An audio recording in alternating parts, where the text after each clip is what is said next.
The village of St. Mary Mead had always prided itself on the punctuality of its Sunday morning bells. For over 4 centuries, the bronze voices of All Saints' Church had summoned the faithful with unwavering precision, their resonant chimes floating across the honey-colored cottages and carefully tended gardens like a benediction that bound the community together in shared ritual and time. Miss Jane Marple paused in her morning routine of dead-heading the late roses in her cottage garden, her practiced ear noting something amiss in the familiar symphony of Sunday morning. The first bell had rung at 8:30, as always, calling the early communicants to Holy Communion. But now, at 9:45, when the second bell should have been pealing its joyful summons to morning prayer, an unusual silence blanketed the village like morning mist. She adjusted her spectacles and glanced at the small silver watch pinned to her sensible cardigan. The silence was not merely the absence of sound, but something more profound. A disruption in the very rhythm that had governed village life since before her grandmother's time. Miss Marple had learned, over her many years of quiet observation, that when familiar patterns broke without explanation, human nature was usually at the root of the disturbance. The October morning was crisp and golden, with that particular quality of light that made even the most ordinary cottage garden seem touched by magic. Leaves in brilliant shades of amber and scarlet danced on the gentle breeze, and the air carried the comforting scent of wood smoke from cottage chimneys. It should have been a perfect morning for worship, yet something in the very stillness made Miss Marple's experienced instincts prickle with unease. The village stirs. Mrs. Dolly Bantry appeared at the garden gate with her characteristic brisk energy, though her usually cheerful countenance bore an expression of puzzled concerns. "Jane, my dear, have you noticed? The bells haven't rung for morning prayer." Poor Canon Pemberton must be beside himself. You know how particular he is about the service beginning promptly at 10. Miss Marple set down her gardening shears and brushed the soil from her hands, her pale blue eyes already taking in the subtle signs of disturbance that others might miss. Canon Pemberton had indeed been most conscientious about punctuality since his appointment to All Saints 3 years prior. A scholarly man in his late 50s with silver hair and earnest grey eyes, he had brought renewed vigour to the parish, though his modern ideas occasionally ruffled the feathers of long-time parishioners who remembered his predecessor with fond nostalgia. "Perhaps young Mr. Weatherby has encountered some difficulty," Miss Marple suggested mildly, though even as she spoke, she felt that familiar flutter of intuition that had served her so well in understanding the complexities of human nature. James Weatherby, the church's bell ringer for the past 18 months, was known throughout the village for his reliability and dedication. A serious young man of 26 who had returned from university to manage his late father's farm, he had taken on the bell-ringing duties with an almost reverent sense of responsibility. The two ladies made their way down the cobblestone path toward All Saints, joining a growing stream of parishioners whose usual Sunday morning composure showed signs of strain. The ancient church stood majestically against the autumn sky, its Norman tower reaching heavenward with the confidence of centuries. Yet today, something about its imposing presence seemed to cast a longer shadow than usual. The gathering storm. Among the familiar faces converging on the church, Miss Marple's observant eye catalogued the subtle signs of unease that rippled through the community. There was Mrs. Enid Fletcher, the village postmistress, whose usual cheerful gossip had given way to worried whispers with Dr. Margaret Haydock, the capable physician who had recently taken over the practice from the beloved but aging Dr. Pemberton. No relation to the canon, despite the shared surname. Mr. George Radcliffe, the church warden and owner of the village's most prosperous farm, strode forward with the authority that his position and considerable influence afforded him. A robust man in his early 60s with silver hair and a commanding presence, he had been a pillar of the community for decades. His wife, the elegant Mrs. Constance Radcliffe, followed at a more measured pace, her perfectly composed features betraying only the slightest hint of concern. Miss Marple also noticed Mr. Victor Ashworth, the village's newest resident, who had purchased Meadowbrook House 6 months prior after retiring from what he described as business interests in London. A man of precise habits and impeccable attire, he maintained an air of polite detachment that kept most villagers at a respectful distance. Today, however, she observed a subtle tremor in his left hand as he adjusted his tie, a fleeting sign of inner disquiet beneath his polished exterior. Canon Pemberton emerged from the vestry, his usually composed demeanor showing unmistakable signs of strain. His clerical collar appeared slightly askew, and worry lines creased his scholarly forehead. "I'm terribly sorry, everyone," he announced to the gathering congregation, his cultured voice carrying clearly across the churchyard. "There seems to be some difficulty this morning. I've called up to James several times, but there's been no response from the bell chamber." The discovery. Mr. Radcliffe stepped forward with characteristic decisiveness.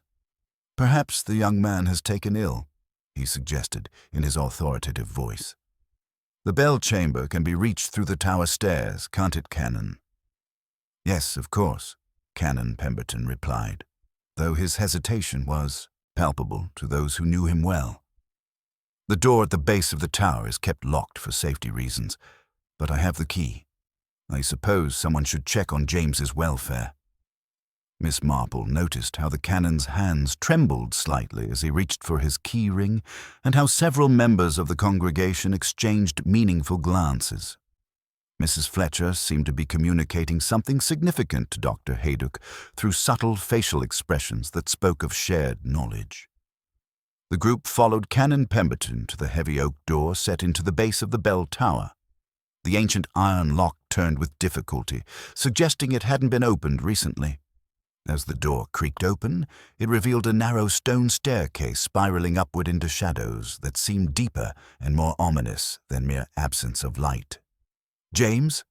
Canon Pemberton called up the stairwell, his voice echoing off the ancient stones. "James, are you quite all right?" The only response was silence. Not the comfortable quiet of peaceful morning, but the heavy, oppressive silence that seems to press against one's ears like a physical presence.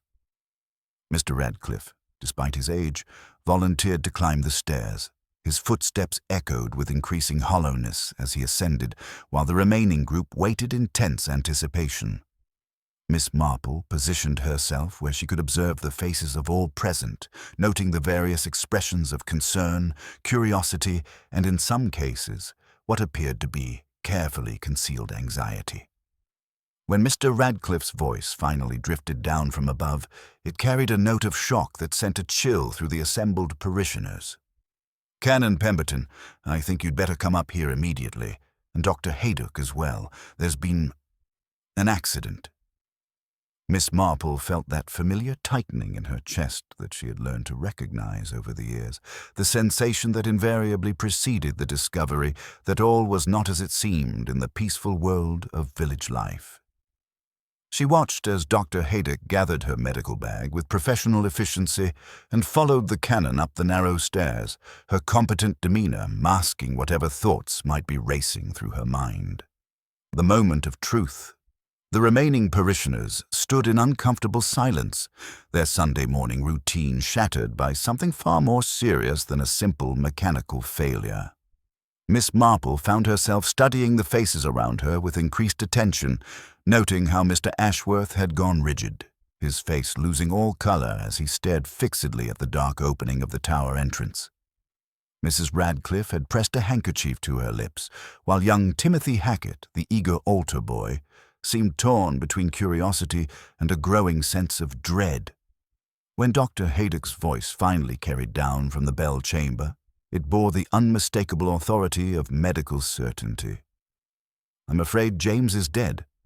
Someone must telephone the police immediately." The words fell into the crisp autumn air like stones into still water, sending ripples of shock through the gathered villagers. Miss Marple remained outwardly calm, her hands clasped peacefully in front of her, but her mind was already beginning the careful process of observation and analysis that had served her so well in the past. The peaceful morning in St. Mary Mead had suddenly transformed into something far more sinister, and Miss Marple knew from long experience that the quiet rhythms of village life were about to be disrupted by secrets that some would prefer to keep buried forever. As she stood among her neighbors, she couldn't help but reflect that in her experience, when death came to a small village, it rarely arrived without invitation, and the person who had extended that invitation was very likely standing among them at this very moment. The bells of All Saints, which should have been calling the faithful to worship, now seemed to toll a silent knell for both James Weatherby and the innocents of another Sunday morning in St. Mary Mead. News travels in a village the way ivy creeps along an old stone wall, quietly at first, then everywhere at once. By the time the first police constable arrived from Much Benham, the word had already slipped beneath doors and along hedgerows throughout St. Mary Mead. James Weatherby, the reliable young bell ringer, was dead in the church tower. The news carried different embellishments according to each teller. Some whispered of a terrible fall down the stone steps, others suggested the great bells themselves had somehow been involved, and a few added dramatic flourishes about folded hands and peaceful expressions that bore no resemblance to the actual scene, but lent a certain tragic dignity to the telling. The village gathers. The post office became the inevitable center of speculation, as it always did when extraordinary events disrupted the peaceful rhythm of village life.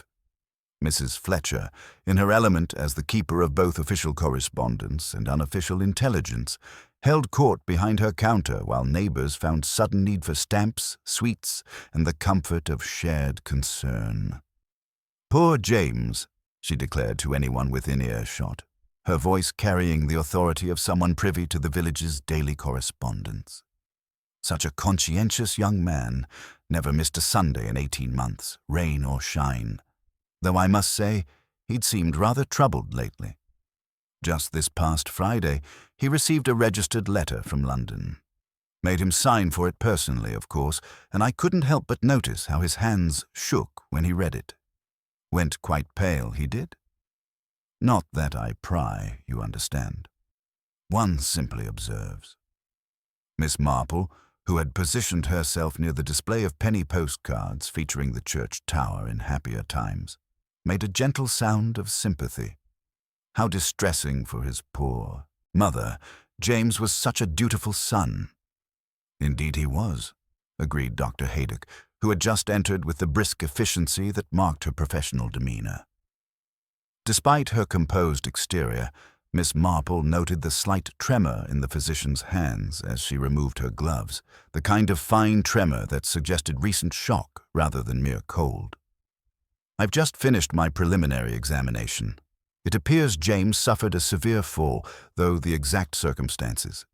She paused, choosing her words carefully. "Well, that will be for the official investigation to determine." Mr. George Radcliffe appeared in the doorway with his characteristic air of authority, his silver hair slightly disheveled and a small dark stain on the knuckle of his right hand that might have been soil, or something else entirely. "Tragic accident, clearly," he announced with the decisive tone of a man accustomed to having his pronouncements accepted without question. The boy was always reading, head in the clouds. "Those tower stairs are treacherous in the best of circumstances. We mustn't let speculation run wild." Emerging theories.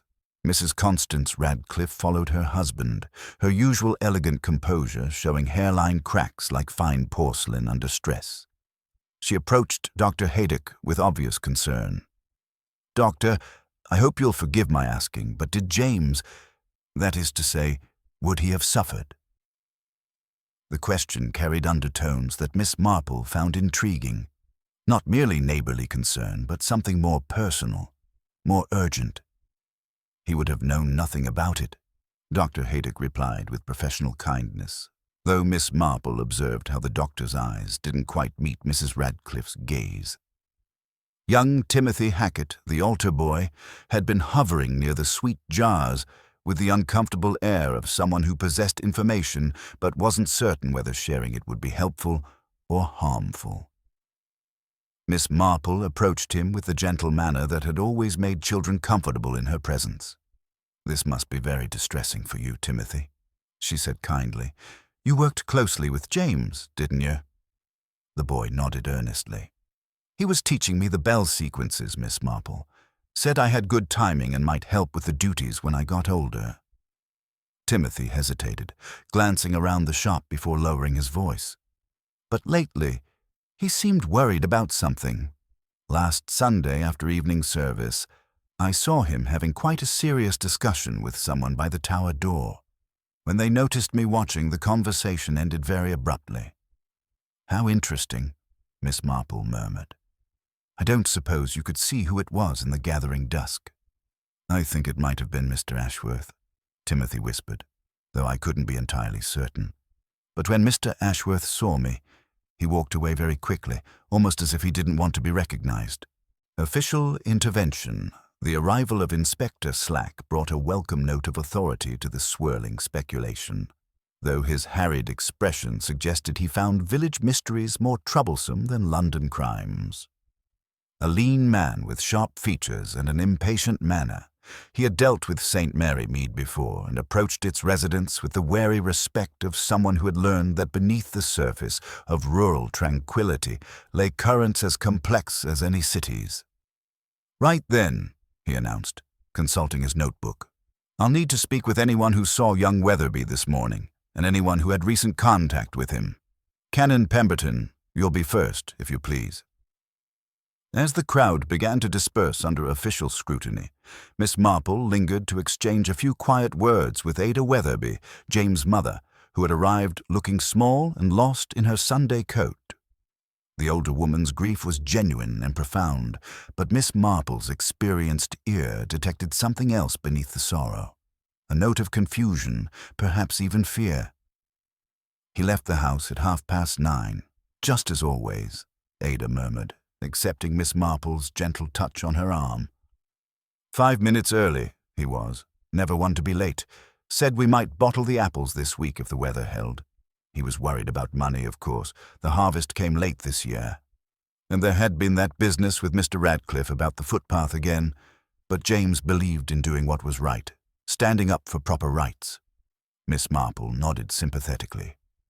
9:30 departure, she calculated silently. The bells should have rung at 10:15. 15 minutes for a young man to walk the familiar path to the church, climb stairs he knew well, and prepare ropes he tended with care. 15 minutes to meet with accident, or with something far more deliberate. Subtle observations. As the afternoon shadows lengthened and the village slowly returned to its disrupted Sunday routine, Miss Marple found herself reflecting on the morning's revelations. Each person's reaction to James's death had been telling in its own way. Mr. Radcliffe's insistence on accident, Mrs. Radcliffe's particular concern about suffering, Dr. Haydock's professional unease, and young Timothy's revelation about recent mysterious conversations. Most intriguing of all was Mr. Victor Ashworth's behavior throughout the crisis. The man who prided himself on polished composure had shown multiple signs of distress. The tremor in his hands, the urgent whispered conversation with Canon Pemberton, and now Timothy's suggestion of a previous clandestine meeting with James. For a man who claimed only passing acquaintance with village affairs, Mr. Ashworth seemed remarkably affected by the bell ringer's death. Walking slowly home through the gathering dusk, Miss Marple reflected that in her considerable experience, when death visited a small village, it rarely came as a complete surprise to everyone involved. Someone always knew more than they were willing to admit, and that someone was very likely among the concerned neighbors who had gathered so promptly at All Saints that morning. The challenge, as always, would be distinguishing genuine grief from carefully performed concern and separating the innocent secrets that every village harbored from the one secret that had proven deadly enough to silence the Sunday bells forever. The peaceful rhythms of St. Mary Mead had been disrupted, and Miss Marple suspected that before they were restored, several more carefully guarded secrets would be brought into the unforgiving light of day. The hours after Dr. Haydock's quiet pronouncement took on the peculiarly hushed quality of a Sunday afternoon in which a wrong note has been struck, and no one knows quite how to resume the melody. Miss Marple, whose expression of soft concern concealed a mind already knitting disparate strands of evidence, understood that the first bustle of officialdom often yielded less truth than the quieter conversations that followed in village kitchens and parlors. Her first visit was to Ada Weatherby's cottage, where grief had attracted the usual offerings of covered dishes and whispered condolences. Ada sat in her narrow parlor with hands folded in the manner of someone practiced at bearing sorrow alone. The room smelled faintly of apples and coal, but beneath these comforting scents, Miss Marple's discriminating nose caught the ghost of burnt paper. The hearth was swept clean, yet the air retained that particular tang of recently destroyed documents.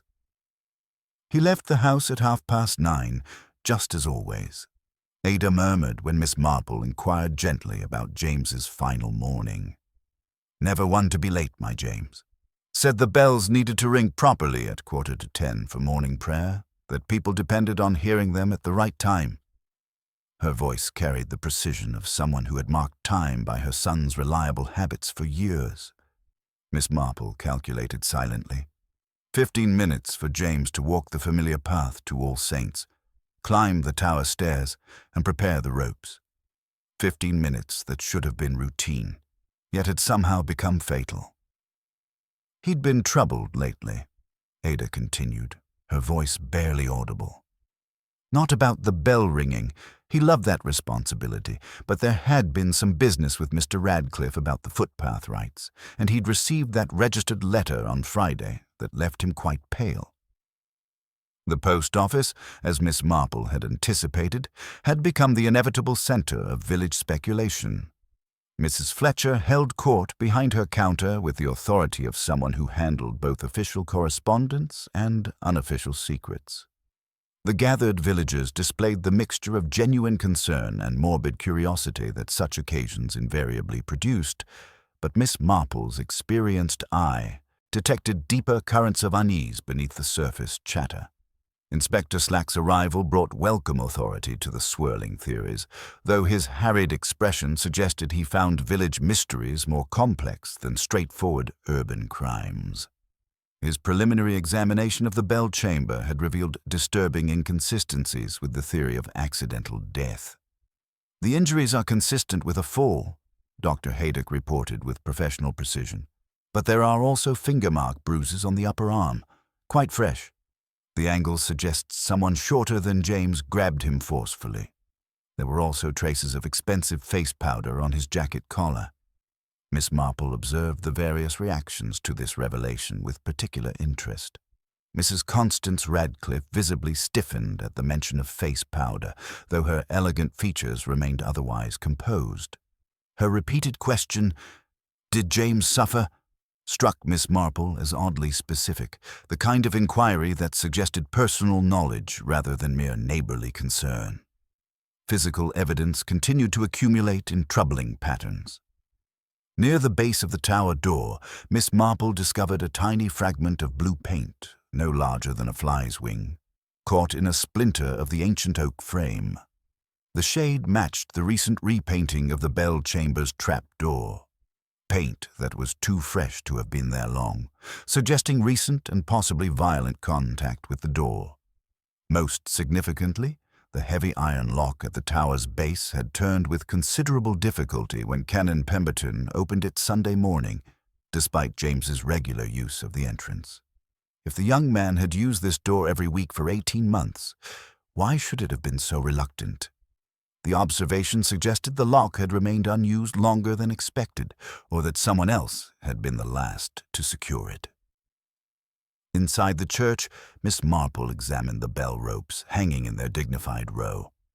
The third rope from the left showed a clumsy splice of darker twine near the floor, work that the meticulous James would never have left unfinished by choice. The repair appeared recent and hastily done, as if someone had needed to mend damage quickly. Mr. George Radcliffe moved through these developments with characteristic authority, insisting repeatedly that James's death was clearly accidental.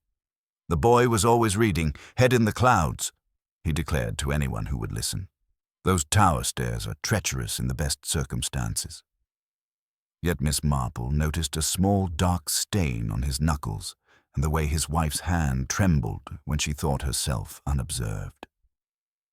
Victor Ashworth, meanwhile, had become the focus of increasingly pointed village suspicion. His position as an outsider, combined with young Timothy's revelation about a mysterious Sunday evening conversation with James, made him a convenient target for community anxiety. The registered letter that had so disturbed James was quickly assumed to involve property development schemes, fitting neatly into the village's preference for blaming London influences over examining local complications. Yet Miss Marple found herself troubled by this eagerness to embrace convenient explanations. In her considerable experience, when a community was too quick to accept obvious solutions, the real truth often lay hidden beneath layers of assumption and wishful thinking. The physical evidence, the face powder, the paint traces, the suspicious lock mechanism, all suggested someone with intimate knowledge of church procedures and regular access to the tower. As evening settled over St. Mary Mead, Miss Marple reflected that human nature remained remarkably consistent in its capacity for both devastating weakness and careful deception. The challenge, as always, would be distinguishing genuine concern from carefully performed innocence and separating the minor secrets that every village harbored from the one secret that had proven deadly enough to silence the Sunday bells forever. Tomorrow would bring more systematic investigation, but tonight belonged to the uncomfortable recognition that the most dangerous assumptions were often those that everyone agreed were obviously true. Inspector Slack arrived at All Saints on Monday morning with the methodical determination of a man who believed that village mysteries, like urban crimes, yielded to systematic investigation and careful attention to facts.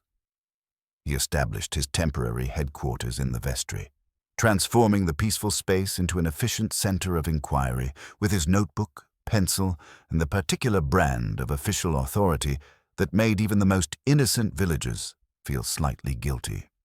The systematic approach. "Keys first," Inspector Slack announced to Canon Pemberton, Mr. George Radcliffe, and the assembled worthies who had gathered with the mixture of concern and curiosity that such occasions invariably produced. "I want to know everyone who had access to that tower, when they had it, and what they were doing with it." Canon Pemberton, looking pale but composed in the morning light, produced his carefully labeled key ring with the precision of a man accustomed to order. "Myself, naturally, and Mr. Radcliffe as church warden. James had been given a duplicate key last year when he took on the bell-ringing duties permanently. There's also a spare key kept in the parish safe, to which only Mr. Radcliffe and I have the combination." Miss Marple, who had positioned herself near the vestry with her knitting, ostensibly to provide moral support to Canon Pemberton, observed the subtle interplay of glances and gestures that accompanied these revelations. Mr. Radcliffe's jaw tightened almost imperceptibly when the spare key was mentioned, while Dr. Haydock, who had been called to provide her preliminary medical findings, seemed to be studying everyone's reactions with professional interest. "Any other keys unaccounted for?" Inspector Slack's gaze swept the assembled group with particular attention to Mr. Victor Ashworth, who stood slightly apart from the others with his customary air of polished reserve. "The previous verger had one," Mr. Radcliffe said with authority, "but it was returned after the repair work in August. The church maintains better security than most private residences, Inspector." Uncomfortable revelations. When Inspector Slack called Mr. Ashworth forward for questioning, the change in the man's demeanor was subtle but unmistakable to Miss Marple's experienced eye. The slight tremor in his left hand, which she had noticed at the scene, seemed more pronounced, and there was a tension in his shoulders that spoke of carefully controlled anxiety. "You were observed having a serious conversation with James Weatherby by the tower last Sunday evening. Inspector Slack stated without preamble. "Young Timothy Hackett saw you both. What was the nature of that discussion?" Mr. Ashworth's response came too quickly, with the artificial casualness of a prepared answer. "We exchanged a few words about some work I needed done at my property, fencing repairs. James had offered to recommend someone reliable." Miss Marple's knitting needles continued their steady rhythm while her mind processed this information. In her experience, conversations about fencing recommendations rarely required the kind of urgent, whispered intensity that Timothy had described. Moreover, she had noticed a small, dark smear on the sleeve of Mr. Ashworth's otherwise immaculate coat, a trace of what appeared to be the particular blue paint used recently on the bell chamber's trapdoor, the alternative theory. However, as the morning progressed, it became clear that Mr. Ashworth was not Inspector Slack's only focus. The long-standing dispute between James Weatherby and George Radcliffe over the ancient right-of-way that crossed Radcliffe's property had escalated significantly in recent weeks, with James becoming increasingly adamant about maintaining public access to the traditional footpath. James was quite passionate about village traditions. Mrs. Ada Weatherby had confided to Miss Marple earlier, her grief-stricken voice carrying undertones of worry. He'd been researching old parish records, said Mr. Radcliffe had no legal right to block the path. There were harsh words between them last Tuesday at the parish council meeting. Mrs. Fletcher, ever the repository of village intelligence, had been more specific in her recollections. Mr. Radcliffe called James a meddling young upstart right there in front of everyone, said the boy would regret stirring up trouble where it wasn't wanted. Strong language from a church warden, wouldn't you say? Physical evidence. Dr. Haydock's medical testimony added disturbing details to the growing picture of violence. "The fatal injury is consistent with a fall from height," she reported to Inspector Slack. "But there are also finger-mark bruises on the upper arm, quite fresh, and abrasions on the palms that could be from rope, though not the kind of gradual wear one would expect from regular bell-ringing practice." Miss Marple found this information particularly telling. She had observed James's hands many times during his tenure as bell-ringer, and they had shown the characteristic calluses and toughening that came from regular contact with the ropes. Fresh abrasions suggested a struggle, perhaps an attempt to grab hold of something or someone during a moment of mortal danger. The community's verdict. As the day wore on, village opinion began to crystallize around the most convenient explanation. Mr. Ashworth, as the outsider with his London ways and obvious nervousness, became the focus of increasingly pointed speculation. His registered letter from solicitors, his property inquiries, and his suspicious behavior all combined to paint a picture of a man with secrets worth killing to protect. Yet Miss Marple found herself troubled by the eagerness with which her neighbors embraced this solution. In her considerable experience, when a community was too quick to accept a convenient explanation, the real truth often lay hidden beneath layers of assumption and wishful thinking. Subtle observations. What particularly caught Miss Marple's attention was the behavior of Mrs. Constance Radcliffe throughout the crisis. The usually elegant and composed woman seemed to be maintaining her poise through sheer force of will, her movements slightly too controlled, her responses slightly too measured. When Dr. Haydock had mentioned the finger-mark bruises, Mrs. Radcliffe had gone noticeably pale, and she had asked with unusual urgency whether James would have suffered, a question that suggested personal knowledge rather than mere neighborly concern. There was also the matter of the registered letter that had so disturbed James on Friday.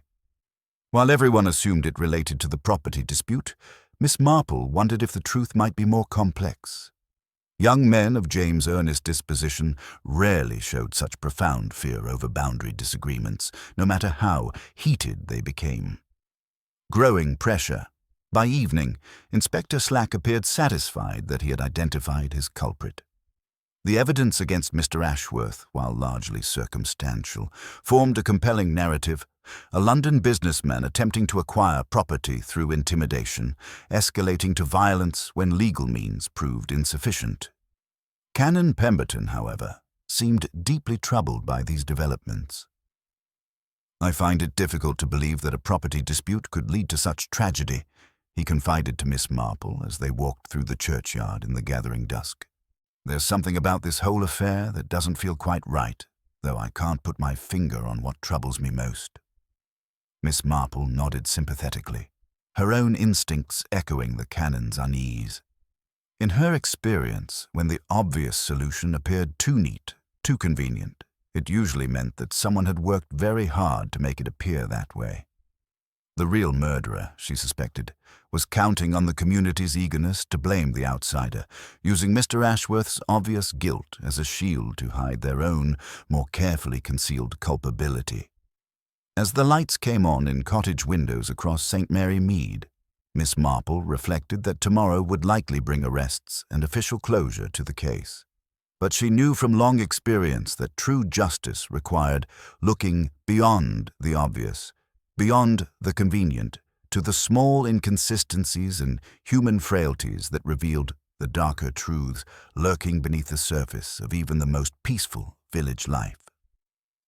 The morning after Inspector Slack's confident proclamation broke pale and fine, with low mist lying in the hollows and hedgerows hung with pearls of dew. Miss Marple, who had never found that sleep came more readily for being told to leave matters to the proper authorities, took her tea earlier than usual and set out with the deliberate air of one intent upon errands of a strictly domestic nature. The village's satisfaction. By Tuesday afternoon, the arrest of Victor Ashworth had sent ripples of vindicated satisfaction through St. Mary Mead that Miss Marple found deeply troubling. The evidence Inspector Slack had assembled appeared compelling on the surface. Detailed property surveys in Ashworth possession, correspondence with London development firms, and the registered letter that had so disturbed James Weatherby revealed to be formal notice of generous offers for strategic village parcels. The community embraced this solution with an eagerness that spoke more of relief than genuine conviction. Mrs. Fletcher, holding court at the post office, had been particularly emphatic. "I always said there was something not quite right about that man. Too smooth, too polished for honest country living. Poor James must have discovered the development scheme and threatened to expose it before Ashworth could secure the necessary properties." Yet Miss Marple found herself troubled by the very neatness of this resolution. In her considerable experience, when a community was too quick to accept a convenient explanation, the real truth often lay hidden beneath layers of assumption and wishful thinking. A widow's revelations. Miss Marple's first call was upon Ada Weatherby, whose cottage held the particular quiet that comes when a clock has been allowed to wind down.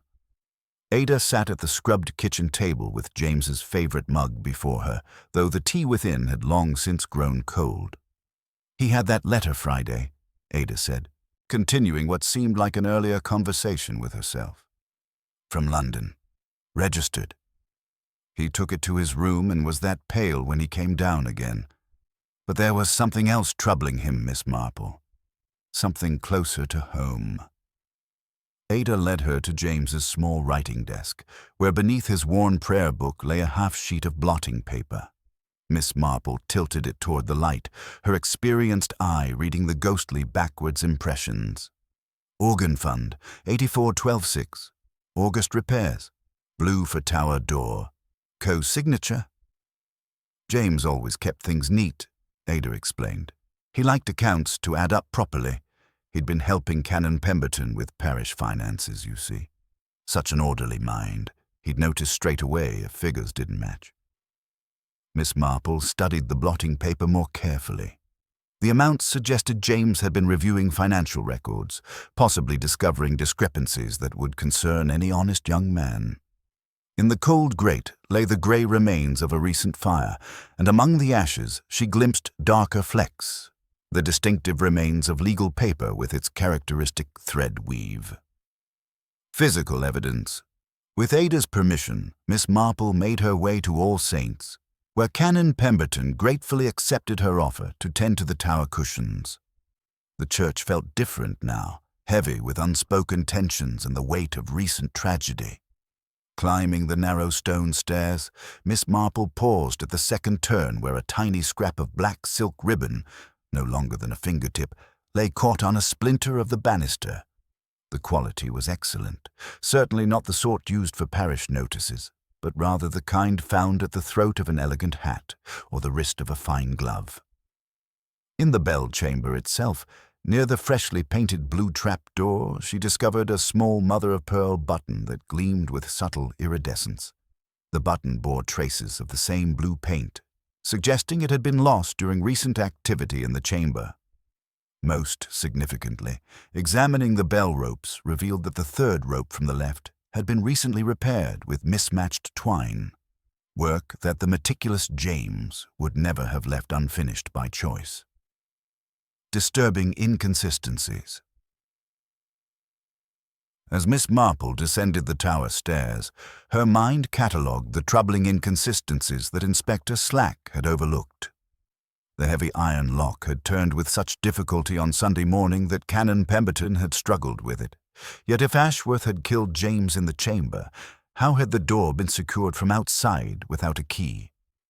The timeline simply didn't align with the official theory. Moreover, the physical evidence suggested someone of different stature and dress than the London businessman. The mother-of-pearl button, the silk ribbon, the faint trace of expensive perfume that lingered even now in the dusty chamber, all pointed toward a woman of refined tastes who had no obvious reason to be in the bell tower before Sunday service.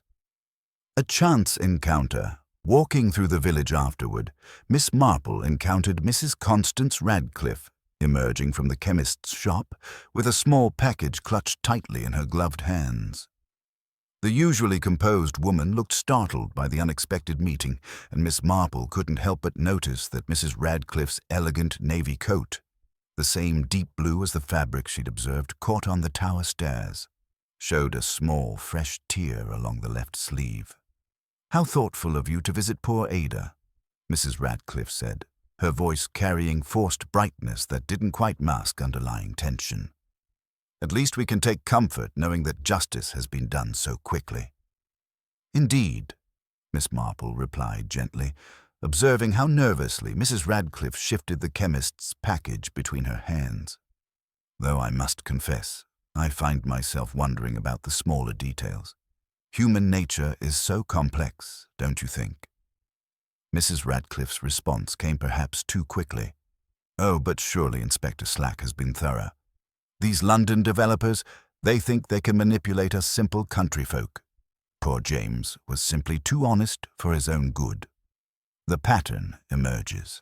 As afternoon shadows lengthened, Miss Marple reflected on the pattern emerging from beneath the surface of apparent certainty. Someone had worked very carefully to ensure suspicion would fall on the obvious outsider, using Ashworth's legitimate business interests and nervous behavior as a screen for more desperate motives.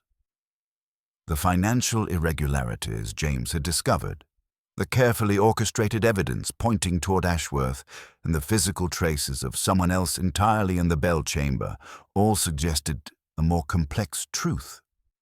The real murderer understood village psychology intimately, someone who had counted on their neighbor's eagerness to blame the stranger rather than examine their own assumptions too closely. Growing certainty. By evening, as Miss Marple settled into her comfortable chair with her knitting, she had formed a preliminary theory about the real killer's identity. The evidence was still largely circumstantial, but the pattern of behavior, the small physical clues, and the careful manipulation of community sentiment all pointed towards someone whose position and reputation depended on keeping certain financial irregularities buried. The challenge now would be proving her suspicions before an innocent man paid the price for another's carefully orchestrated deception. In her considerable experience, the truth had a way of emerging eventually, but justice often required more active intervention to ensure it emerged in time to matter.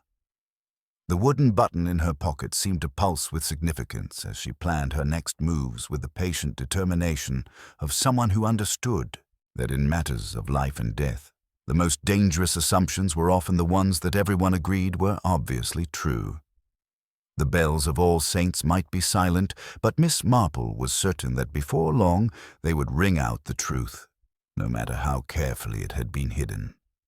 Miss Marple had always found that the most revealing conversations occurred in the most mundane settings, where people's guards were naturally lowered by the comfortable routines of daily life. Wednesday morning found her making what appeared to be perfectly ordinary rounds through the village, though each stop was carefully calculated to illuminate another facet of the growing mystery surrounding James Weatherby's death. The chemist's revelations. The bell above Mr. Tibbens's door chimed with its familiar cheerful note as Miss Marple entered the small chemist's shop, its interior redolent with the comforting scents of camphor, lavender water, and the particular mustiness of well-organized medicinal supplies. Mr. Tibbens, a precise man who took professional pride in both his discretion and his memory for unusual requests, looked up from his morning inventory with the alert expression of someone who sensed an opportunity for significant conversation. "Dreadful business about young James," he said, lowering his voice to the confidential tone that transformed ordinary transactions into moments of shared importance. Such a reliable young man, never missed collecting his mother's tonic, regular as clockwork every month. Miss Marple nodded sympathetically while her observant eyes took in the neat arrangement of bottles and packages. "I wonder, Mr. Tibbens, whether you might have something for paint stains on wool. My great-niece in Much Benham managed to get blue paint on her best gloves, and I thought perhaps—" Mr. Tibbens brightened with the enthusiasm of a professional consulted on a matter within his expertise.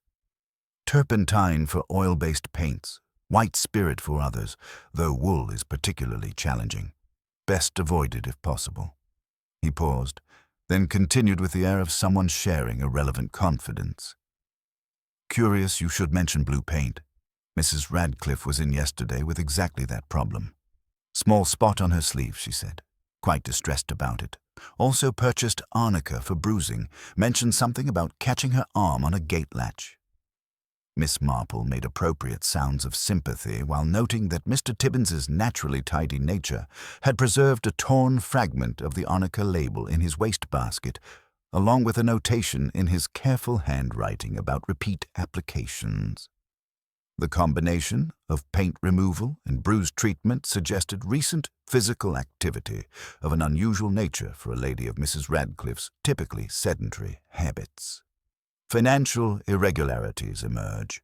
Her next destination was the parish office, where Canon Pemberton sat surrounded by ledgers and correspondence with the harried expression of a scholar confronting practical matters that refused to yield to academic analysis.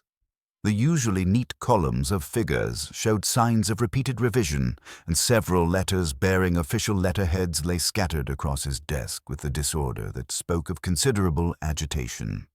"I'm afraid James's methodical approach to our bookkeeping has revealed some rather troubling discrepancies," Canon Pemberton admitted when Miss Marple inquired gently about his obvious distress. "The organ fund accounts show several irregularities. Expenditures that don't correspond to actual work performed, transfers between accounts that lack proper authorization signatures."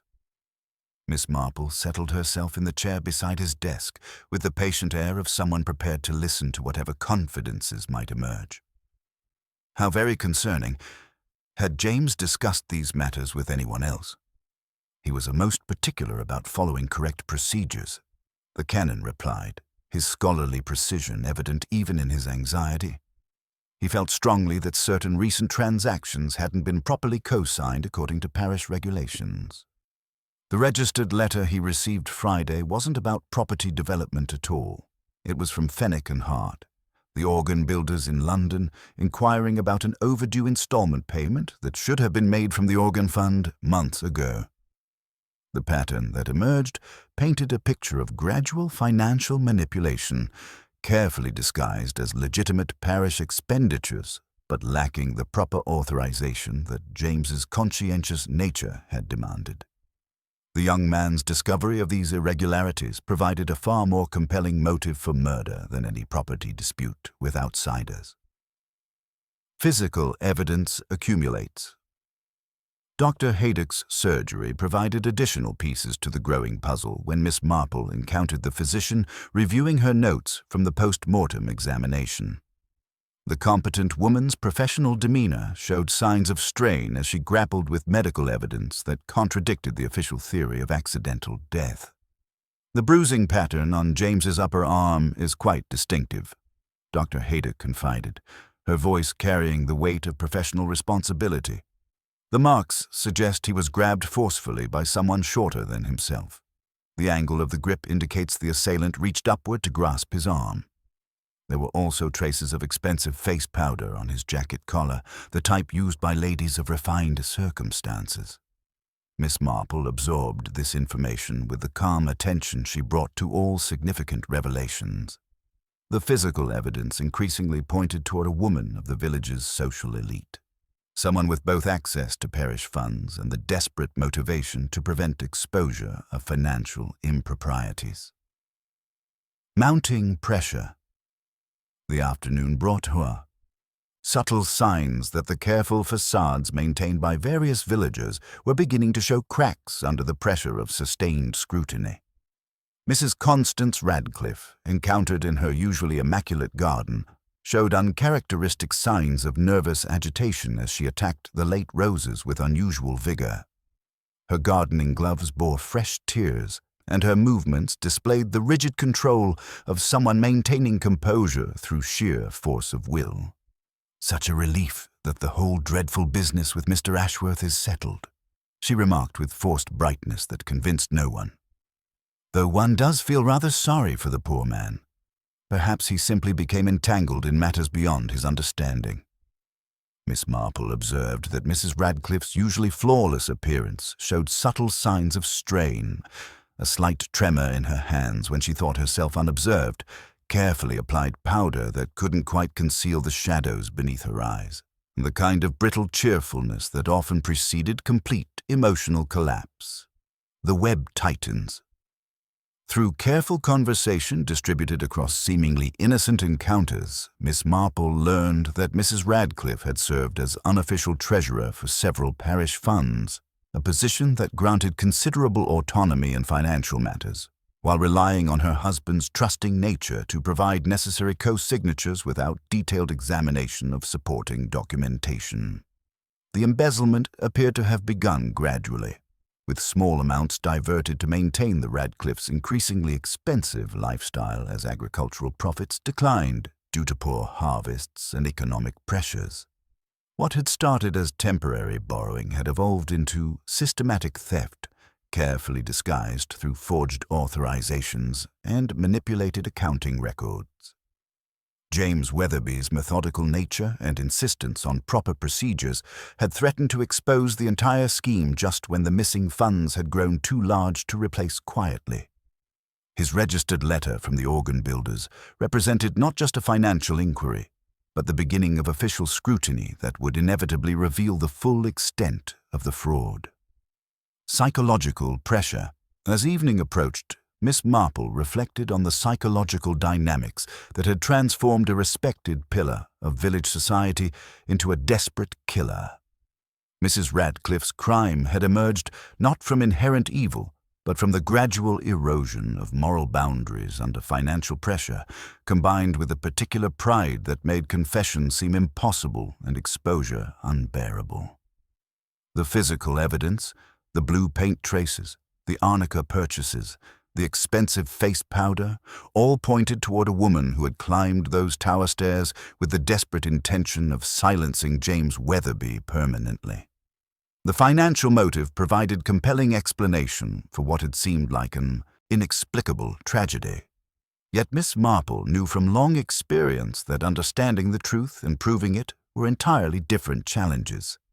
The evidence remained largely circumstantial, and the community's eagerness to blame the convenient outsider provided perfect cover for the real perpetrator. The next phase of her investigation would require more direct confrontation, carefully orchestrated to force the truth into the open before an innocent man paid the price for another's carefully concealed crimes. As the lights came on in cottage windows across St. Mary Mead, Miss Marple prepared for the delicate psychological maneuvering that would be necessary to bring this tragic affair to its inevitable conclusion.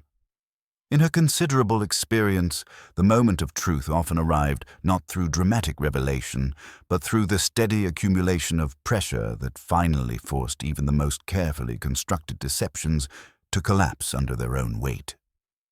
The bells of All Saints remained silent, but Miss Marple was confident that before long they would ring out once more, this time in celebration of justice rather than in mourning for the innocent. Thursday morning arrived with the peculiar heaviness that sometimes settles over a village when unspoken truths press against the comfortable boundaries of daily routine. Miss Marple, who had spent much of the previous evening in careful contemplation of the accumulating evidence, found herself drawn once again to the quiet observation of her neighbor's behavior under the mounting pressure of sustained scrutiny. Financial revelations intensify. The morning brought Canon Pemberton to Miss Marple's cottage gate with the harried expression of a scholar confronting practical matters that refused to yield to academic analysis. In his trembling hands, he clutched a second letter from Fenwick and Hart, the London organ builders, bearing the formal letterhead that transformed polite inquiry into legal threat.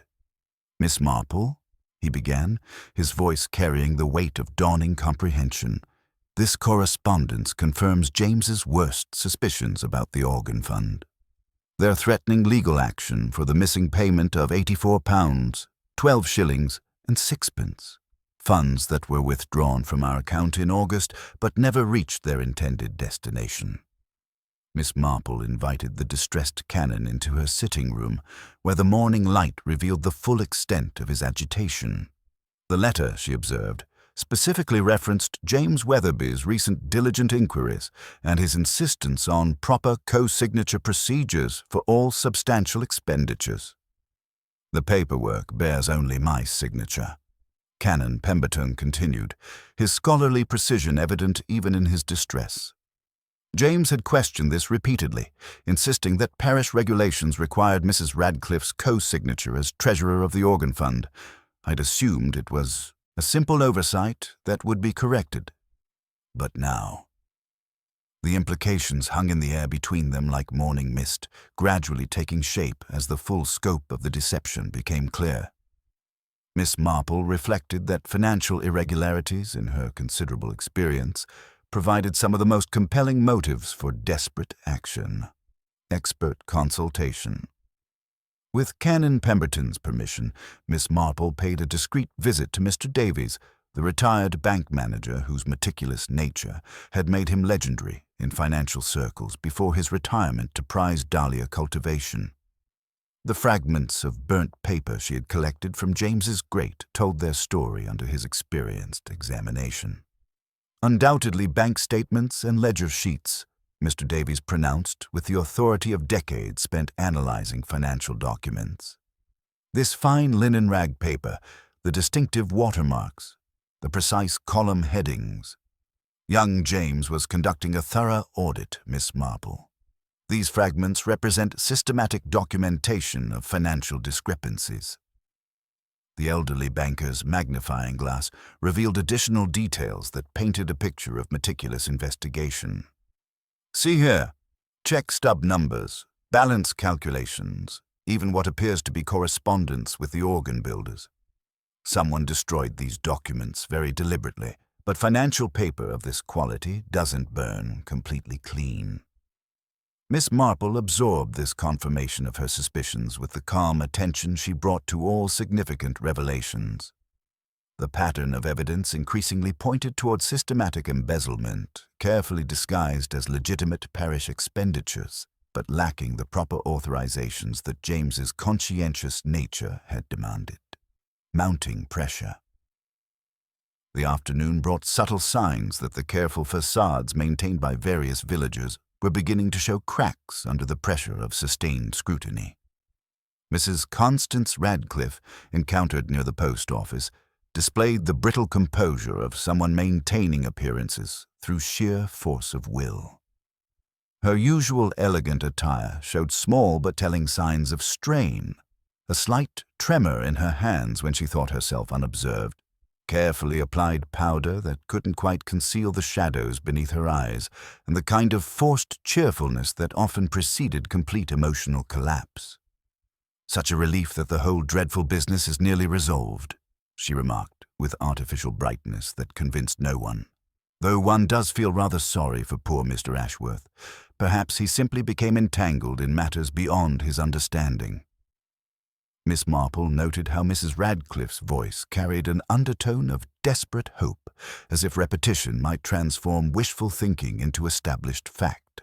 The woman's movements displayed the rigid control of someone walking a tightrope over an abyss of exposure.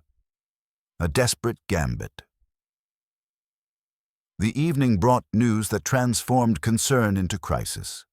Canon Pemberton discovered that the parish safe, which contained both the spare key to the bell tower and duplicate financial records, had been tampered with during the afternoon. The heavy iron door stood slightly ajar, its lock mechanism showing clear signs of amateur forcing, while scattered papers suggested a hurried and unsuccessful search. Most significantly, a small mother-of-pearl button lay on the vestry floor before the safe, identical to the one Miss Marple had discovered in the bell chamber and bearing the same traces of blue paint from the tower's freshly painted trapdoor. When Inspector Slack arrived to investigate this new development, Mrs. Radcliffe's explanation came with the artificial casualness of a prepared response. "I noticed the safe door ajar when I came to help Canon Pemberton with the weekly bulletins," she insisted, her voice trembling slightly despite her efforts at control. "I must have brushed against it accidentally. Such a relief nothing appears to be missing, though I do seem to have lost another button from my cardigan." The web tightens. Dr. Haydock, who had been called to examine the forced lock mechanism, shared her observations with Miss Marple in the quiet of the vestry. The scratches around the keyhole suggest someone used a small implement, perhaps a nail file or letter opener rather than proper burglary tools. And there are traces of the same expensive face powder I found on James's jacket collar. The accumulating evidence painted a picture of increasing desperation rather than calculated criminality.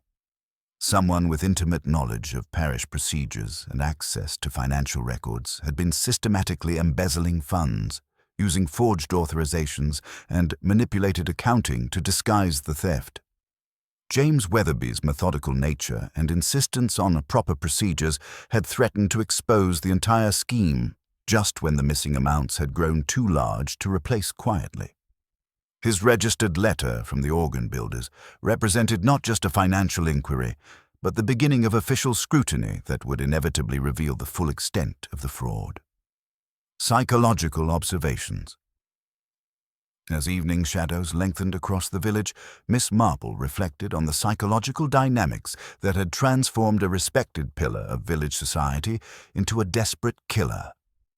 The crime had emerged not from inherent evil, but from the gradual erosion of moral boundaries under financial pressure, combined with a particular pride that made confession seem impossible and exposure unbearable.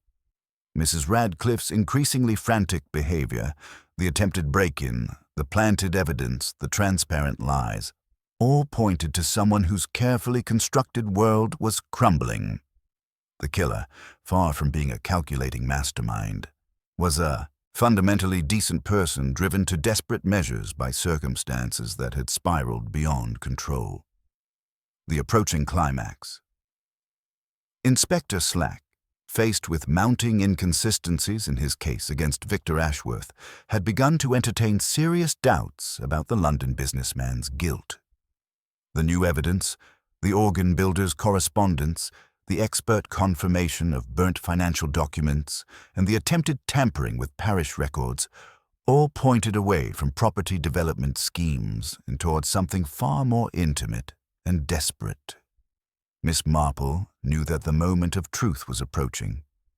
The careful psychological pressure she had been applying, combined with the killer's own increasing desperation, had created conditions where the truth could no longer remain hidden.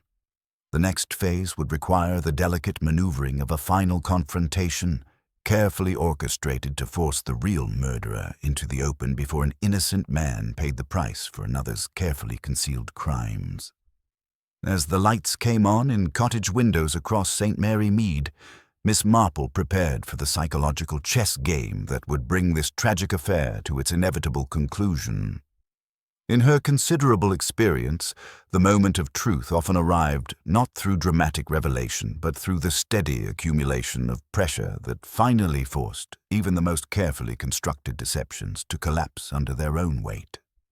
The bells of All Saints remained silent, but Miss Marple was confident that before long they would ring out once more, this time in acknowledgement of justice served rather than in mourning for the innocent. The village that had been so eager to blame the convenient outsider was about to discover that its darkest secrets lay much closer to home than anyone had dared to imagine. The morning after Inspector Slack's renewed confidence in his case brought an unusual stillness to St. Mary Mead, as if the village itself were holding its breath before some inevitable revelation.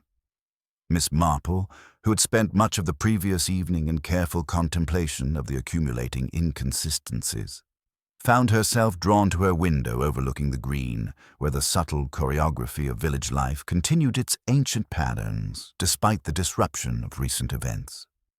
The careful preparation. Miss Marple had always believed that the most effective confrontations were those that appeared entirely accidental, arising naturally from the comfortable routines of daily life. With this principle in mind, she dispatched young Timothy Hackett with a carefully worded invitation to Mrs. Constance Radcliffe for afternoon tea, ostensibly to discuss the winter arrangements for the church flower rota, a matter of such routine domesticity that refusal would seem both churlish and suspicious. The morning hours provided ample opportunity for final observations and preparations. Canon Pemberton arrived at her cottage gate with the harried expression of a scholar whose faith in systematic investigation had been thoroughly shaken by recent developments. In his hands, he carried a manila envelope containing documents that would prove crucial to the afternoon's proceedings. "Miss Marple," he began, his voice carrying the weight of dawning comprehension, "I've been reviewing James's meticulous records with fresh eyes, and I'm afraid the evidence against Mr. Ashworth simply doesn't align with what James actually discovered. The registered letter, the financial irregularities, even the timing of events. Everything points towards someone with intimate knowledge of parish procedures and unrestricted access to our financial records." Miss Marple accepted the envelope with the calm attention she brought to all significant revelations. Inside lay photocopies of James's careful notations, bank correspondence, and most significantly, a detailed analysis of signature patterns that revealed systematic forgery of authorization documents over a period of several months. The psychological landscape. As afternoon approached, Miss Marple arranged her sitting room with a particular attention to detail that had always served her well in moments requiring psychological precision. The mother-of-pearl button discovered in the bell chamber lay innocuously beside her knitting basket, while the small fragment of navy silk ribbon rested near her sewing box, as if recently discovered during routine tidying. Mrs. Constance Radcliffe arrived punctually at 4 o'clock. Her usually impeccable appearance showing subtle signs of strain that spoke volumes to Miss Marple's experienced eye. The elegant navy coat showed careful mending at the left sleeve, while her gloves bore faint traces of what might have been paint removal attempts. Most tellingly, her customary air of serene authority had been replaced by the brittle composure of someone maintaining appearances through sheer force of will. "How thoughtful of you to invite me," Mrs. Radcliffe said, accepting the offered chair with movements that seemed slightly too controlled. "Though I must confess, these recent events have left me feeling rather unsettled. Such a relief that Inspector Slack has resolved matters so efficiently, though one does feel sorry for poor Mr. Ashworth." Miss Marple poured tea with the unhurried grace of long practice, while her observant eyes catalogued every nuance of her guest's behavior. "Indeed, though I confess myself puzzled by certain small inconsistencies. You know how one's mind tends to worry at loose threads, rather like knitting, where a single dropped stitch can unravel an entire pattern if left unattended. The application of pressure. The conversation proceeded with the deceptive casualness of village gossip, though each seemingly innocent observation carried carefully calculated psychological weight. Miss Marple's gentle inquiries about parish finances, James's methodical nature, and the importance of proper authorization procedures created an atmosphere of mounting tension that Mrs. Radcliffe struggled to navigate with her usual poise. James was such a conscientious young man, Miss Marple observed, lifting the mother-of-pearl button to examine it in the afternoon light. So particular about correct procedures and proper documentation. I found this curious little thing in the church yesterday. Such fine quality and with the most interesting traces of blue paint. The same shade, I believe, as the fresh paint on the bell chamber door. Mrs. Radcliffe's teacup rattled almost imperceptibly against its saucer as her hands trembled with the first visible sign of her cracking composure. How very strange. One wonders how such a thing might have found its way there. Indeed, Miss Marple continued with gentle persistence, particularly when one considers this small piece of ribbon I discovered caught on the tower stairs. Such fine silk, and in that particular shade of navy blue that's so fashionable this season. The sort of quality one finds on the very best garments. The facade begins to crack. As the afternoon progressed, Miss Marple's seemingly innocent observations created a web of psychological pressure that gradually overwhelmed Mrs. Radcliffe's carefully maintained defenses.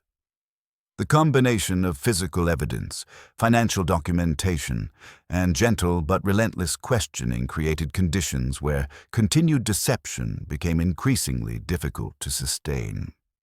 The registered letter that so disturbed James, Miss Marple mentioned casually while refilling their cups, wasn't about property development at all, was it? Canon Pemberton showed me the correspondence from Fenwick and Hart. The organ builders were inquiring about overdue payments that should have been made months ago. Such a large sum, and requiring proper co-signatures according to parish regulations. Mrs. Radcliffe's carefully composed features showed the first signs of genuine panic as she realized the full extent of Miss Marple's knowledge. I'm sure I wouldn't know about such details. Financial matters are so complex, and I leave such things entirely to my husband's management. Of course, though I understand you've been such a help with the parish accounts, Miss Marple replied with the gentle persistence that had always encouraged complete honesty. Canon Pemberton mentioned how grateful he's been for your assistance, particularly with matters requiring treasurer authorization. Such responsibility, and James was so insistent about proper procedures. The breaking point approaches. The psychological pressure that Miss Marple had been carefully applying through subtle questions and observations began to achieve its intended effect. Mrs. Radcliffe's desperate need to justify her actions, combined with the isolation of bearing such terrible secrets alone, created visible cracks in her facade of innocence.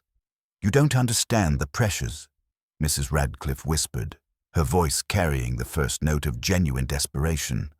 The farm losing money year after year, the expectations of maintaining appearances, the constant worry about meeting obligations. Sometimes circumstances require flexibility in financial arrangements. Miss Marple maintained her expression of gentle sympathy, while her mind catalogued every nuance of this crucial admission. "I'm sure you never intended any real harm.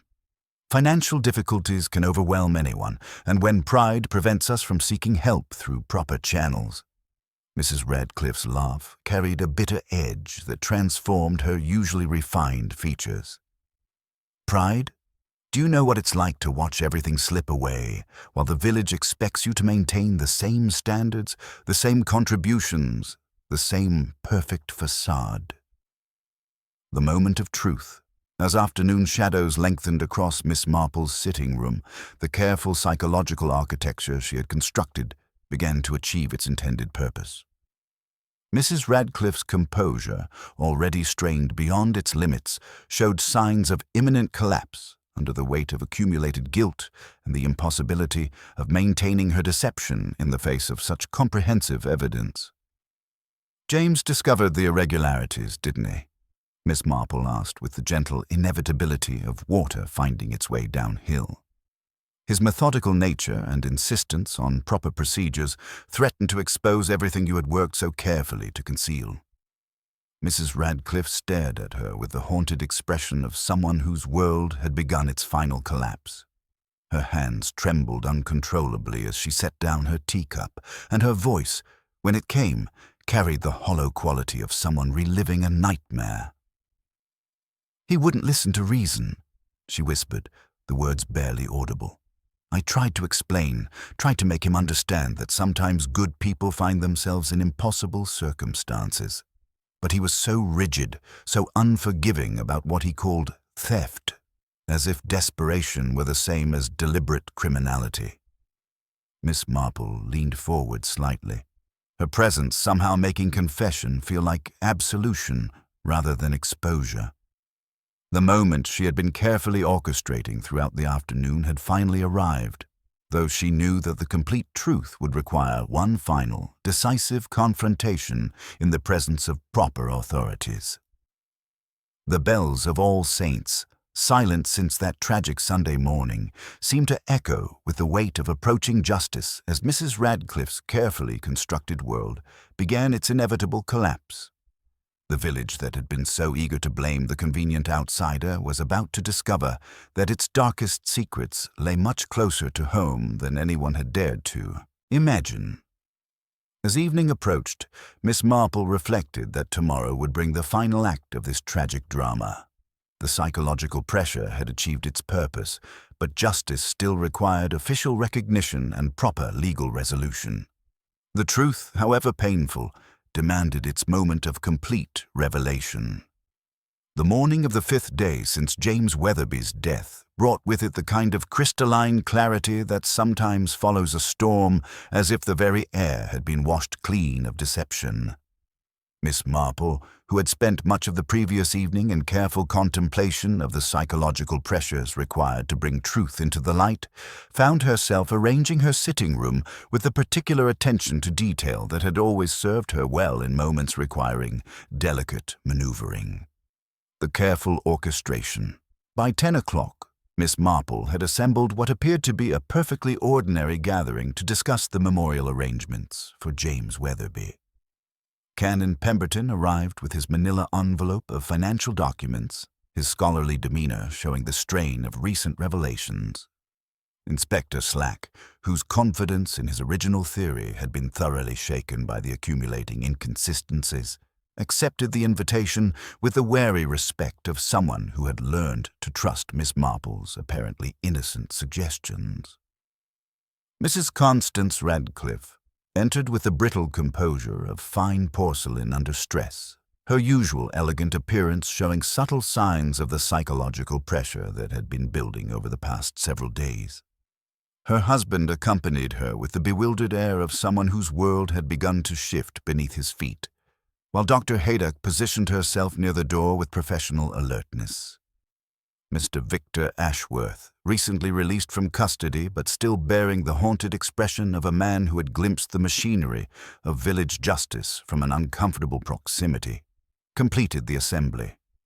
His presence served as a stark reminder of how easily truth could be obscured by convenient assumptions and community prejudices. The psychological trap. Miss Marple began with the gentle authority that had always made even the most reluctant witnesses comfortable sharing their secrets. "I've been thinking about James's methodical nature," she said, settling into her chair with her knitting bag beside her. "Such a conscientious young man. When someone is that careful about procedures, they often make duplicates of important documents and keep them in places they consider secure."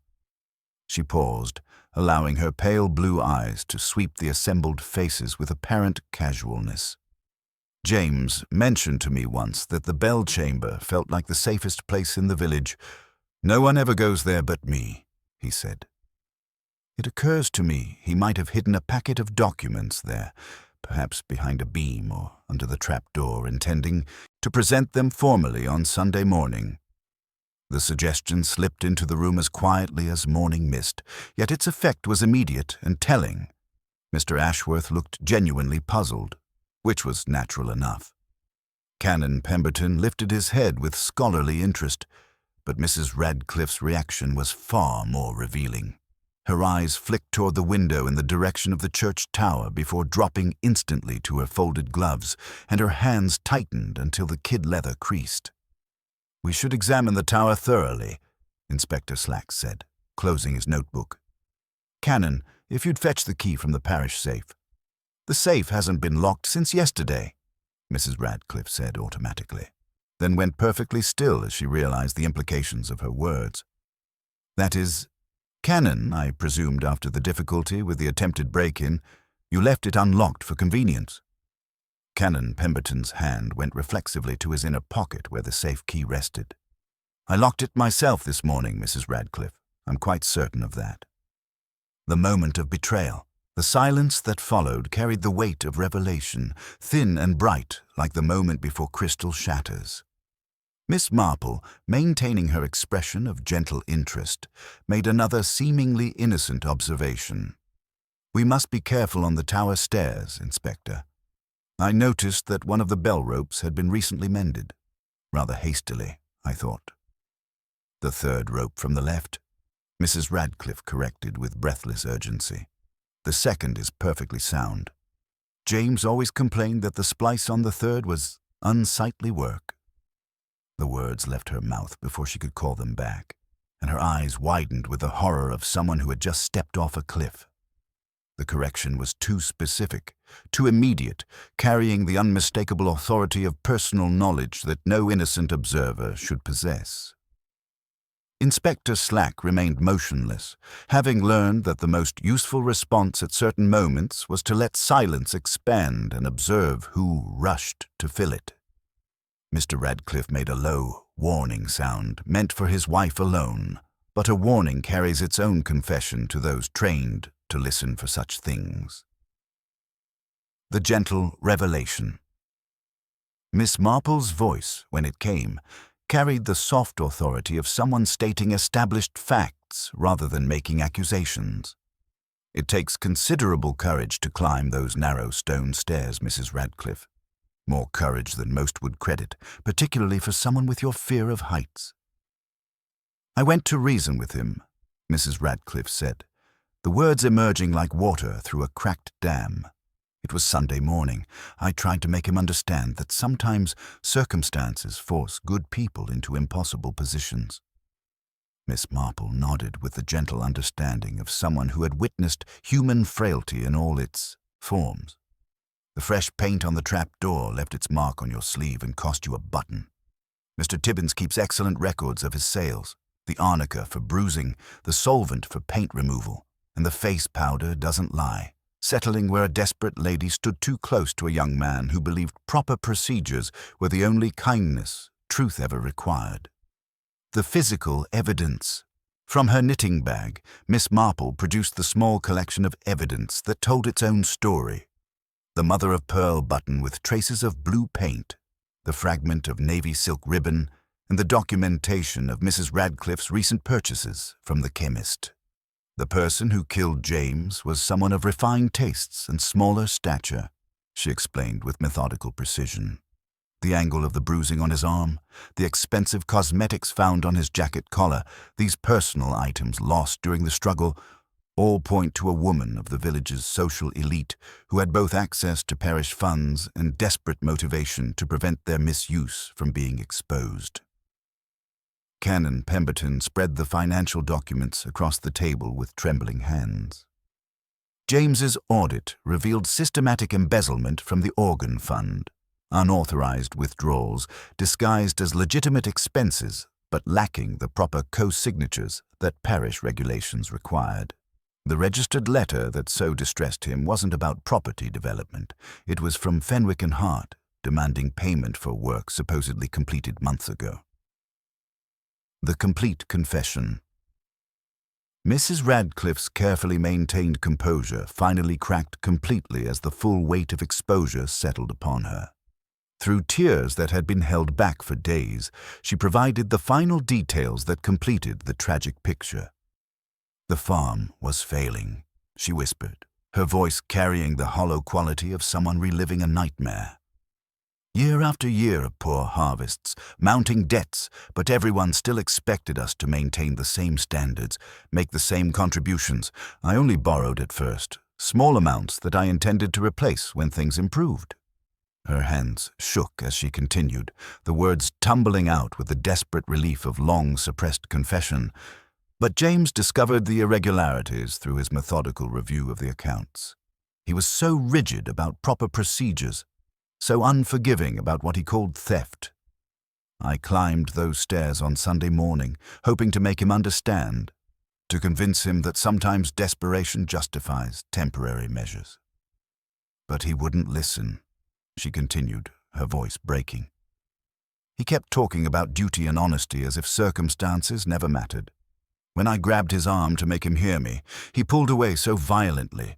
There was the open trap door, and he lost his footing. I never intended for him to fall. It was an accident born of desperation, not deliberate murder.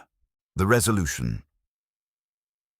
Inspector Slack, faced with a complete confession supported by overwhelming physical evidence, began the formal procedures that would bring official closure to the case. The community's eagerness to blame the convenient outsider had nearly resulted in a terrible miscarriage of justice, prevented only by Miss Marple's patient attention to the small inconsistencies that revealed larger truth.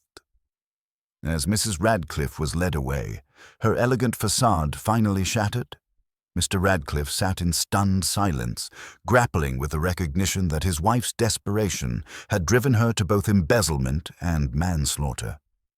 The man who had been so quick to pronounce judgment on others now faced the devastating reality that his own family harbored the darkest secrets of all. Victor Ashworth, vindicated but scarred by his experience with village justice, prepared to leave St. Mary Mead with a deeper understanding of how quickly community suspicion could transform innocent men into convenient scapegoats. The aftermath. As evening settled over the village, Miss Marple remained in her sitting room with Canon Pemberton, both contemplating the human cost of the truth they had worked so carefully to uncover. The bells of All Saints, silent since that tragic Sunday morning, seemed to echo with the weight of justice served, though the victory felt hollow in the face of such comprehensive tragedy. "How did you know, Miss Marple?" Canon Pemberton asked quietly. "All those small details that everyone else overlooked?" Miss Marple looked up from her knitting with the gentle wisdom of long experience. "Human nature, Canon. It remains remarkably consistent, whether in London drawing rooms or village vestries. Pride, desperation, the fear of exposure, they drive people to extraordinary lengths. The clues were always there for anyone who cared to observe with proper attention to the complexities of the human heart. The peaceful rhythms of St. Mary Mead would eventually resume, but the community would carry forever the knowledge that respectability and desperation could coexist behind even the most carefully maintained facades. The village that had been so eager to blame the convenient outsider had discovered that its darkest secrets lay much closer to home than anyone had dared to imagine. As the last light faded from the cottage windows, Miss Marple reflected that tomorrow would bring the beginning of healing. But tonight belonged to the sobering recognition that human nature, in all its tragic complexity, remained as mysterious and dangerous as ever, even in the most peaceful corners of the English countryside. The days following Mrs. Constance Radcliffe's confession brought to St. Mary Mead the peculiar quiet that settles over a community after its deepest assumptions have been thoroughly shaken. The village resumed its ancient rhythms with determined normalcy. Yet beneath the surface of daily routine lay an uncomfortable awareness that respectability and desperation could coexist behind even the most carefully maintained facades. The weight of truth. Inspector Slack returned on Friday morning with the uncomfortable duty of formally apologizing to Victor Ashworth for the hasty assumptions that had nearly resulted in a terrible miscarriage of justice. The inspector, not a man given to lengthy soul-searching, nevertheless found himself grappling with the recognition that neat arrangements of motives could prove dangerously false when applied too quickly to convenient suspects. "We've released you without charge, Mr. Ashworth," he said, his notebook closed and pencil tucked away like a flag lowered in acknowledgement of error. "I regret the inconvenience caused." The phrase stood for considerably more than it expressed, carrying the weight of professional humility learned through uncomfortable experience. Ashworth accepted the apology with the dignity that had characterized his behavior throughout the ordeal. His initial impulse toward departure had given way, during his brief incarceration, to a deeper understanding of the village's capacity for both prejudice and justice. The clean slice of afternoon light through the orchard trees at Meadowbrook House, he had realized, offered a peace that could not be purchased in London, regardless of how precisely tailored one's suits or how gleaming the brass fittings of city lifts. Legal resolution. The trial at Much Benham Courthouse drew considerable attention from neighboring villages, their residents arriving with a mixture of sympathy and morbid curiosity that such proceedings inevitably attracted. Mrs. Radcliffe, her elegant composure permanently altered by the weight of exposure, pleaded guilty to charges of embezzlement and manslaughter, accepting full responsibility for both the systematic theft from parish funds and James Weatherby's tragic death. Her defense counsel painted a picture of gradual moral erosion under financial pressure, explaining how temporary borrowing had evolved into systematic theft as agricultural losses mounted while social obligations continued to demand expensive maintenance of appearances. The judge, experienced in cases involving rural communities, sentenced Mrs. Radcliffe to 7 years' imprisonment for manslaughter and 3 years for embezzlement, to be served concurrently. A sentence that reflected both her genuine remorse and the recognition that desperation, while never excusing criminal behavior, provided understandable context for actions that had spiraled beyond her control. Community reckoning. Mr. George Radcliffe resigned his church wardenship with a letter that Canon Pemberton read 3 times for its steadiness of tone. The proud farmer, who had been so quick to pronounce judgment on others, now faced the humbling recognition that his own household harbored the darkest secrets of all. He set himself to financial restitution with the grim thoroughness of a man mending a gate in hard frost. Slow work that made one's fingers ache, but necessary for the proper functioning of the whole. Canon Pemberton wrote to Fenwick and Hart with grave apology and a bank draft that spoke, in plain figures, of both restitution and contrition. He engaged Mr. Davies, the retired bank manager, to conduct a comprehensive parish audit and instituted rigorous authorization procedures designed to prevent future irregularities. The canon, who had always loved a well-footnoted sermon, discovered that proper signatures were a kind of liturgy too, a humbling but perhaps wholesome revelation. The restoration of tradition. On Saturday afternoon, as October wore its finest dress of glimmering spiderwork in the yew and blackbirds scolding from the churchyard wall, Timothy Hackett stood by the south porch with Ada Weatherby. The boy, whose solemnity had settled on him like a coat too large but warm all the same, spoke earnestly of his plans to maintain the bell-ringing tradition with the reverence James had taught him. "They say the half-muffled bells are proper for morning," he managed, his voice full of plans he found both relief and burden in speaking. "I can do it. Canon said I might learn the toll for Mr. James." Miss Marple, who had brought crab-apple jelly and a willingness to sit without requiring conversation, put a hand lightly on Ada's sleeve. "It would have pleased him," she said simply. Ada nodded, understanding that there are kindnesses which require no explanation, only acceptance. The bells speak again. On Sunday, The bells of All Saints resumed their ancient calling. They had been silent all week, an apt silence, perhaps, for silence has its duties in the face of tragedy. But when they returned, they did so with the muted dignity of mourning bands, soft on one side, clear on the other.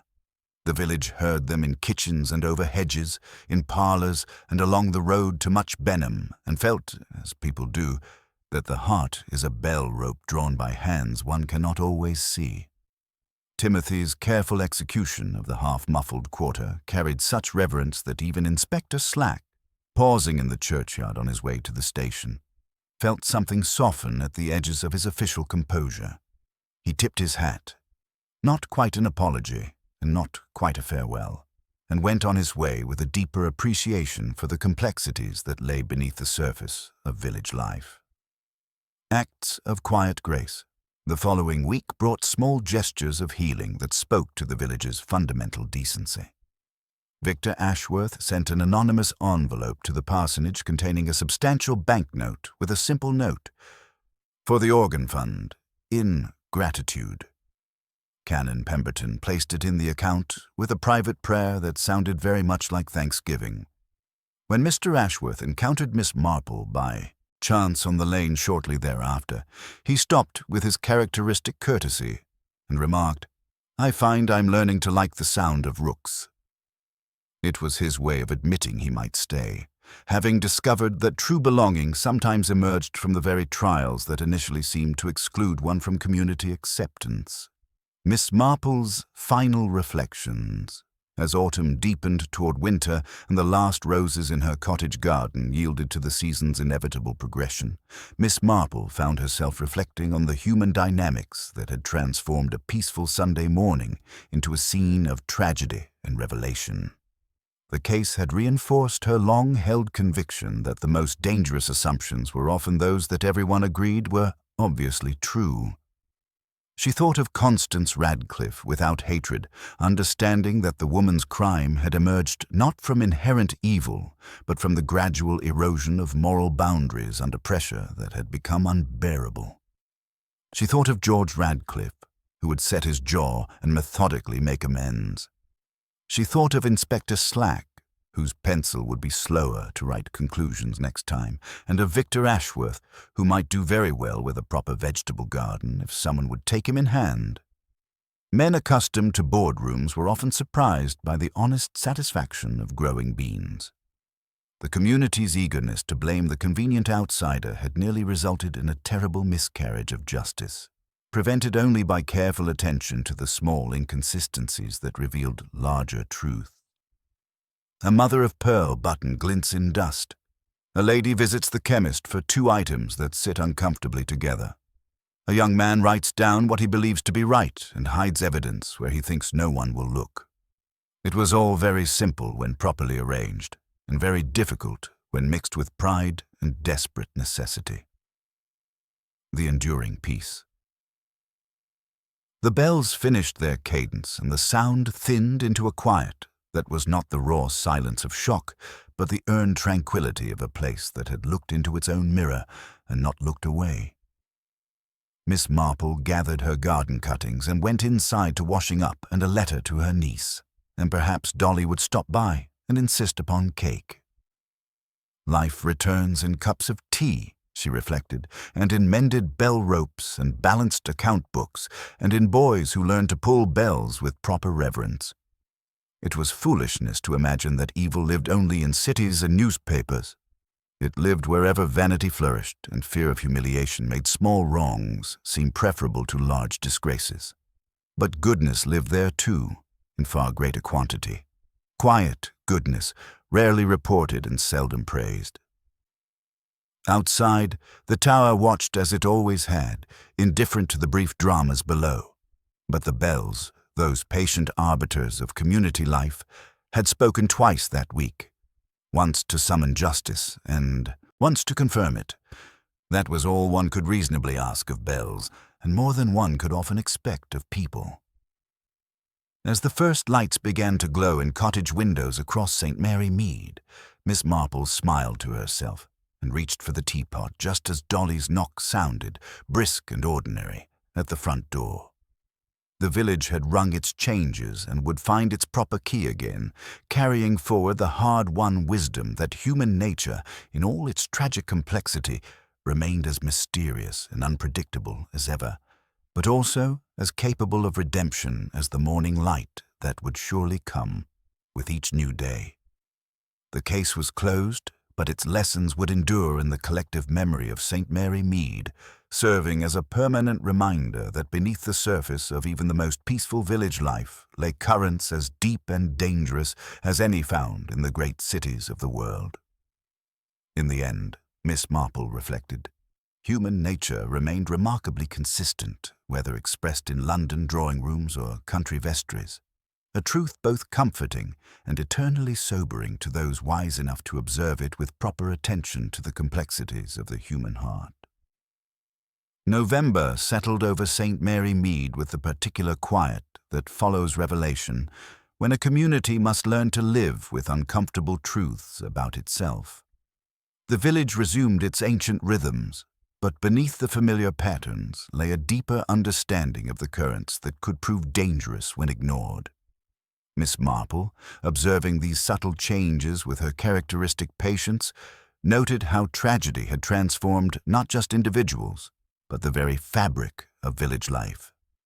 The weight of redemption. George Radcliffe moved through his days with the deliberate care of a man rebuilding both his reputation and his soul. The proud farmer who had once pronounced judgment on others with such authority now attended to his duties with quiet humility. He rose before dawn to tend his fields, and in the afternoons could often be found at the disputed footpath, maintaining the style he had once blocked with such determination. The work was methodical, almost penitent, oiling hinges, replacing worn planks, ensuring safe passage for all who needed it. His attendance at All Saints had become more regular than even during his tenure as church warden, though now he sat in the back pews with the unassuming presence of someone seeking forgiveness rather than offering leadership. Canon Pemberton, with characteristic gentleness, had attempted to restore him to parish duties, but Radcliffe declined with quiet dignity. "I think it best if others take the lead for a while," he had said, and in those words lay both acceptance of responsibility and hope for eventual redemption. New roots in old ground. Victor Ashworth's decision to remain at Meadowbrook House had surprised many villagers who expected him to retreat to London after his ordeal. Instead, he threw himself into the restoration of his property with the enthusiasm of someone discovering unexpected talents. The careful attention he paid to historical accuracy and his willingness to employ local craftsmen gradually earned him a place in village life that his initial wealth and polish had failed to secure. Miss Marple encountered him one morning, supervising the repair of his garden wall, his London suits replaced by practical tweeds that bore honest traces of soil and weather. "I find I have developed an appreciation for permanence," he explained, gesturing toward the ancient stones. "London offers many conveniences, but it lacks the sense of continuity that one finds in a place where the same families have tended the same land for centuries." His anonymous contributions to village causes, the organ fund, church roof repairs, and a substantial donation toward Timothy's education, had not remained secret long in a community where Mrs. Fletcher's keen observation extended to all forms of correspondence. These gestures, made without fanfare or expectation of recognition, had accomplished what mere residents could not. They had made him truly part of St. Mary Mead. Institutional wisdom. Canon Pemberton had emerged from the crisis with renewed purpose, his scholarly nature tempered by hard-won practical wisdom. The financial procedures he established, overseen by the meticulous Mr. Davies, were more than bureaucratic safeguards. They represented a commitment to the transparency that might have prevented the tragedy entirely. "I find myself doubting my own judgment," he had confided to Miss Marple during one of their regular conversations. "How could I have been so blind to what was happening under my very nose?" Miss Marple had responded with characteristic understanding. Human nature is remarkably skilled at concealment when circumstances demand it, Canon. Mrs. Radcliffe's deception succeeded precisely because she was, in most respects, exactly what she appeared to be. A devoted parishioner whose pride prevented her from seeking help through proper channels. The canon had also established a confidential assistance fund for parishioners facing financial difficulties, administered with discretion that preserved dignity while providing practical help. The fund, supported largely by Ashworth's anonymous donations, had already prevented 2 families from falling into the kind of desperate circumstances that had destroyed the Radcliffes. The bell ringer's legacy. Timothy Hackett had grown into his responsibilities with the solemn dedication of someone honoring both tradition and memory. His careful execution of the Sunday morning call to worship carried such reverence that even casual observers felt the weight of continuity restored. The boy had also taken upon himself the weekly tending of James Weatherby's grave, where fresh flowers appeared with unfailing regularity. Ada Weatherby found comfort in Timothy's devotion to the bell-ringing tradition. James would have been proud, she told Miss Marple during one of their regular visits. The boy has such careful hands, and he understands that the bells aren't just noise, they're the village's voice, calling people to remember what matters most. A memorial plaque had been installed in the bell chamber, bearing the inscription, "In memory of James William Weatherby, whose devotion to truth and proper procedure exemplified the highest ideals of Christian service." Timothy polished it weekly with the same care he brought to maintaining the bell ropes. Community transformation. The Radcliffe case had forced St. Mary Mead to confront uncomfortable truths about its own capacity for prejudice and its eagerness to embrace convenient explanations. The community's initial rush to blame. Victor Ashworth had revealed how quickly suspicion could focus on outsiders while ignoring more complex truths closer to home. Mrs. Fletcher, whose position as postmistress made her the unofficial keeper of village intelligence, had been particularly chastened by her role in spreading speculation. One realizes how dangerous gossip can become when it shapes official investigations. She admitted to Miss Marple, "I shall be more careful in future to distinguish between observed facts and convenient assumptions." This newfound caution had actually improved the quality of village communication, as residents learned to separate genuine concerns from idle speculation. The result was a more thoughtful approach to community problems and greater willingness to address difficulties through direct conversation rather than whispered innuendo. Letters from prison. A letter arrived for Miss Marple on thin prison paper. Constance Radcliffe's handwriting changed. The loops tighter, the crossings firmer, as if she were determined to wrestle words into obedience.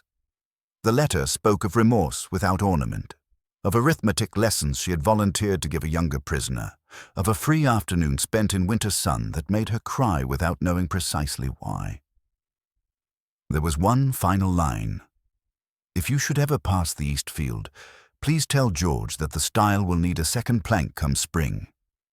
Miss Marple sealed the letter in a plain envelope and delivered it to Mr. Radcliffe herself.